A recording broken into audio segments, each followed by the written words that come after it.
بسم اللہ الرحمن الرحیم۔ سبحان اللہ وبحمدہ عدد خلقہ ورضا نفسہ وزینۃ عرشہ ومداد کلماتہ واما بنعمت ربک فحدث۔ صدق اللہ مولانا العظیم۔ السلام علیکم ورحمۃ اللہ وبرکاتہ۔ محمد جانے جانا ہے، پیغمبر ہو تو ایسا ہو۔ محمد جانے جانا ہے، پیغمبر ہو تو ایسا ہو۔ رسولوں کی بشارت سے مبشر ہو تو ایسا ہو۔ امر توقیر کا سب کو موقر ہو تو ایسا ہو۔ کیا ہم کو غلام ان کا مقدر ہو تو ایسا ہو۔ السلام علیکم ورحمۃ اللہ وبرکاتہ۔ تو دوستو، آج ہم لوگ بات کریں گے ربیع الاول ماہ کی فضیلت و برکت پر۔ جیسے کہ میں نے آیت کریمہ تلاوت فرمائی، وَأَمَّا بِنِعْمَتِ رَبِّكَ فَحَدِّثْ، اور اپنے رب کی نعمتوں کا خوب تذکرہ کریں۔ دوستو، مہینے دن سال بھر آتے اور جاتے رہتے ہیں، نہ تو سارے دن فضیلت میں ایک جیسے ہیں اور نہ ہی سارے مہینے فضیلت میں ایک جیسے ہیں۔ زمین ساری اللہ کی ہے۔ کہتے ہیں کہ اس زمین کے جو اجزاء ترکیبی ہوتے ہیں، اس کا اگر انالائسس کیا جائے تو وہ بھی ایک جیسے ہوتے ہیں۔ ساری زمین اللہ نے بنائی ہے، مگر ان سب کی تاثیر ایک جیسی نہیں ہوتی۔ موسم اور آب و ہوا بھی مختلف ہوتے ہیں۔ بالکل اسی طرح یہ سمجھ لے کہ زمین تو وہی ہے، 12 مہینوں کی، لیکن مہینوں کے موسم بدلتے رہتے ہیں، اور جب موسم بدلتا ہے تب روحانی آب و ہوا بدل جاتی ہے۔ تو آپ دنیا میں دیکھتے ہیں کہ کبھی آپ کسی بات پر بہت خوش ہوتے ہیں، اور عام آدمی کو بھی اور مانگنے والے کو بھی پتہ ہوتا ہے کہ آج بہت خوش ہے، جو درخواست ان کو کی جائے گی وہ ہماری قبول ہوگی۔ تو خوشی میں چھوٹوں کی بات مانی جاتی ہے، یہ ایک فطرت ہے، اور یہ فطرت کس نے رکھی؟ اللہ نے رکھی۔ بالکل اسی طرح کچھ مہینے، کچھ ایام ایسے آتے ہیں جن میں اللہ رب العزت کی رحمت جوش پر ہوتی ہے، اس کی بخششیں، اس کی مغفرتیں، اس کی عطائیں، اس کی نعمتیں، اس کی رحمتیں، اس کا لطف و کرم جوش میں آ جاتا ہے، جس طرح سمندر میں تلاطم آ جاتا ہے۔ تو پتہ چلا کہ کسی دن، کسی رات، کسی لمحے کو اللہ کی کسی محبوب شے اس سے نسبت ہو جائے، اور وہ اس لمحے میں آئے، اس لمحے کی نسبت سے اللہ پاک اس لمحے کو، اس دن کو، اس رات کو، پورے مہینے کو ہر شے سے بلند کر دیتا ہے۔ اہل ایمان کے لیے سمجھنے کی بات یہ ہے کہ جس رات قرآن آیا وہ رات 100 سال سے افضل ہو گئی، 1000 مہینوں سے افضل ہو گئی۔ اور پھر قرآن آیا کس کے لیے؟ اگر آقا علیہ الصلاۃ والسلام مبعوث نہ ہوتے تو قرآن آتا کیا؟ اگر آقا علیہ الصلاۃ والسلام نہ آتے تو یہ زمین نہ ہوتی۔ اگر آقا علیہ الصلاۃ والسلام نہ آتے تو لیلۃ القدر رات آتی کیا؟ اور ہم امت محمدی صلی اللہ علیہ وآلہ وسلم ہوتے، پتہ نہیں کیا ہوتے ہم۔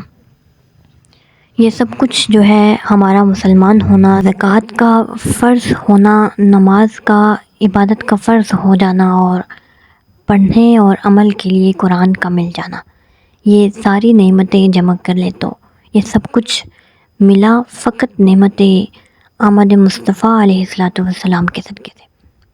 سب کچھ حضور علیہ الصلاۃ والسلام کے توسل سے ملا، حضور کے تصدق سے ملا، حضور کے توسل سے ملا۔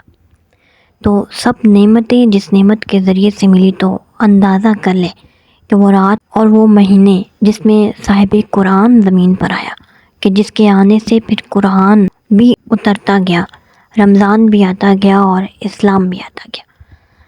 تو جس رات اور جس مہینے میں وہ ہستی آئی جس کی خاطر رب کائنات نے ساری کائنات کو بنایا، 1,24,000 انبیاء کرام کو بھیجا، بزم خلق سجائی ہے، جس کے خاطر ڈوبے سورج کو پلٹا دیا ہے، اور جس کے خاطر نظام و شمس و قمر بدل دیے ہیں، جس کی خاطر دوزخ اور جنت کے نظام کو بنایا ہے۔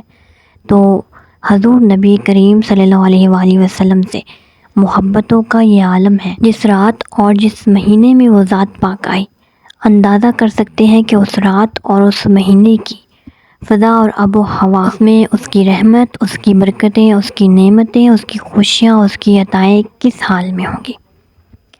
تو میں یہ کہوں گی کہ ماہ رمضان کو فضیلت ملی تو قرآن کے صدقے سے، اور قرآن اور رمضان کی نعمت ملی صاحب قرآن کے صدقے۔ لاکھ رمضان ہو تو مصطفیٰ علیہ الصلاۃ والسلام کی ایک آمد کے لمحے پر قربان ہو۔ جب اللہ نے قرآن اتارا تو مدینے کی گلیاں روشن نہیں کی، جب قرآن اتارا تو کعبہ میں رکھے گئے بت اوندھے منہ نہیں گرائے گئے، جب قرآن اتارا تو ستارے نیچے نہیں اتارے۔ قرآن اترا تو صرف ہدایت اور نور دینے کی، مگر جب آقا علیہ الصلاۃ والسلام کی ولادت ہوئی حضرت آمنہ رضی اللہ تعالیٰ عنہ کی گود میں، تو انہوں نے سر اٹھا کر دیکھا، آسمان کے سب ستارے ان کی چھت کے قریب آ چکے ہیں، حوریں ادھر دائیاں بن کر آ گئی تھیں، اور شیطان بھاگ گئے، اور کچھ مکہ کے قریش طواف کر رہے تھے کعبہ کا، کہ اچانک انہوں نے دیکھا کہ بت اوندھے منہ گر کر پڑے تھے۔ وہ باہر بھاگے، کعبہ کے باہر ایک یہودی نے جب یہ سنا تو اس کی چیخ نکل گئی۔ اس نے بتایا کہ ہم نے کتابوں میں پڑھا تھا کہ جب کعبہ کے بت گر پڑیں گے اور فلاں فلاں نشانیاں ظاہر ہوں گی تو اس وقت نبی آخر الزمان اس شہر میں ان کی ولادت ہوگی، ان کا ظہور ہوگا۔ تو آج ان کی ولادت ہو گئی ہے، وہ آ چکے ہیں۔ تو یہ لمحہ جس مہینے اور جس رات میں ہوگا، اس کی رحمتوں اور برکتوں کا کیا عالم ہوگا۔ لہذا میری بات اس پیغام پر ختم ہوتی ہے کہ ولادت مصطفیٰ کے مہینے میں حضور علیہ الصلاۃ والسلام کی خوشی میں دیوانہ بن کر گزارے۔ اس مہینے کو حضور علیہ الصلاۃ والسلام کی خوشیوں اور جشنوں میں وقف کر دیں، زیادہ سے زیادہ خرچ کریں، اللہ پاک اس خرچ کا پورا سال ببرکت اجر دے گا۔ حضور کے میلاد پر کیا ہوا خرچ جائے گا نہیں بلکہ کچھ لائے گا۔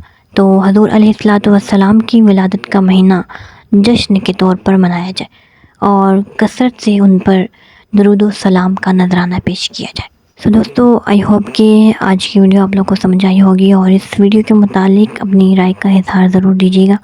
ایک نئے ٹاپک کے ساتھ انشاءاللہ نیکسٹ ویڈیو میں پھر ملیں گے۔ تھینک یو سو مچ۔ اللہ حافظ۔